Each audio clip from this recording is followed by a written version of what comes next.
আমি অনেকবার জেলে গেছি, আমি মৃত্যুর মুখে পতিত হয়েছি, রক্ত ঝরাইছি। আমার অনেক বন্ধু সহকর্মী রাস্তায় পড়ে গেছে লুটায়, অনেকে গুম হয়ে চলে গেছে, ছোট ভাই বড় ভাই। তার সন্তানরা প্রশ্ন করে, বাবা আসে না কেন, তোমরা তো আছো। আমরা প্রশ্নের উত্তর দিতে পারি না। এই অবস্থার মধ্যে আমরা দিনাতিপাত করেছি, কিন্তু আমরা মানুষকে রেখে কোনোদিন পালিয়ে যাই নাই।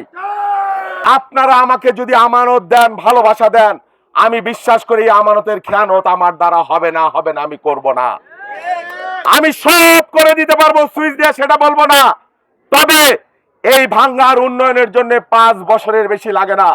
উন্নয়নের নাকি মধু বয় দিছে 17 বছর ক্ষমতায়।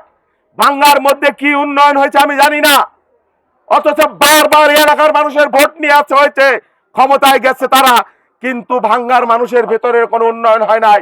এইখানে একটা গুরুত্বপূর্ণ রাজনৈতিক অঞ্চল, ভৌগোলিক অঞ্চল ভাঙ্গা, 21টা জেলার প্রবেশদ্বার, এই দক্ষিণবঙ্গের সবচাইতে গুরুত্বপূর্ণ উপজেলা, কিন্তু ভাঙ্গা একটা ভালো মেডিকেল কলেজ নাই।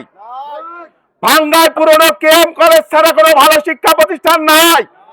ভাঙ্গায় ভালো করে স্কুল করে নাই তারা।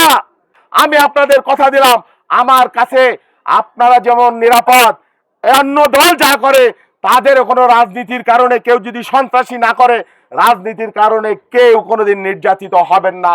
তাদের আত্মীয় স্বজন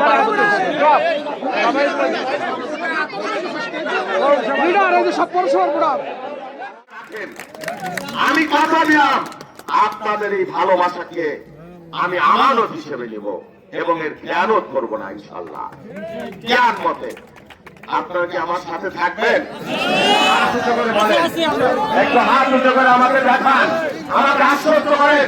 আল্লাহর নামে আমরা শপথ দিলাম, ইনশাআল্লাহ আগামী নির্বাচনে আমরা সবাই ভাই হিসেবে, বন্ধু হিসেবে, অভিভাবক হিসেবে, আপনার সন্তান হিসেবে আমরা একসাথে লড়াই করবো ইনশাআল্লাহ আপনাদের